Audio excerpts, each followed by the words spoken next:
آپ کی نماز جنازہ کس نے پڑھائی؟ 3 روایات آتی ہیں۔ ایک روایت میں آتا ہے کہ حضرت صدیق اکبر رضی اللہ تعالیٰ عنہ نے پڑھائی، دوسری روایت میں آتا ہے کہ حضرت عباس بن عبد المطلب رضی اللہ تعالیٰ عنہ نے پڑھائی، اور تیسری روایت میں ہے کہ آپ کے شوہر، آپ کے سردار حضرت علی المرتضی مولا علی مشکل کشا رضی اللہ تعالیٰ عنہ نے پڑھائی۔ بارکہ ہم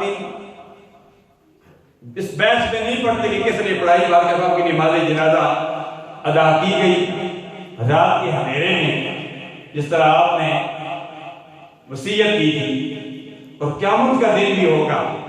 حدیث پاک میں آتا ہے قیامت کا دن ہوگا، اللہ تبارک و تعالیٰ تمام نبیوں سے فرمائے گا، تمام مومنین سے فرمائے گا، اللہ تبارک و تعالیٰ تمام بندوں سے فرمائے گا، آئے میرے بندوں اپنی نظروں کو نیچے کر لو، تمہیں پتہ نہیں اللہ کی پیارے حبیب علیہ تحیت و اسرا کی پیاری سابقہ دی، تمام جنت کی عورتوں کی سردار سیدہ فاطمہ الزہرا آ رہی ہیں۔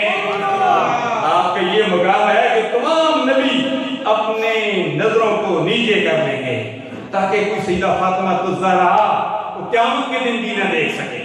یہ ہے مقام سیدہ فاطمہ الزہرا رضی اللہ تعالیٰ عنہ۔ سیدہ فاطمہ الزہرا رضی اللہ تعالیٰ عنہ کے متعلق فرماتا ہے سیدہ فاطمہ الزہرا نے رب ذوالجلال کی بارگاہ میں عرض کی، یا الہ العالمین، میں چاہتی ہوں کہ ہر بندی کی روح اسرائیل قبض کرتا ہے، یا الہ العالمین، میں چاہتی ہوں کہ فوتی کے وقت جب میرا وصال ہو، جب میری روح قبض ہونے کا وقت آئے، یا الہ العالمین، میری روح اسرائیل قبض نہ کریں۔ اللہ تبارک و تعالیٰ نے وعدہ فرمایا، اے میری پیاری بندی، تو غم نہ کر، جب تیرے وصال کا وقت ہوگا تیری روح میں خدا روح قبض کروں گا۔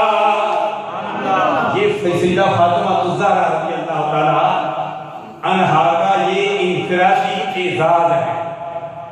سب نبیوں، سب ولیوں کی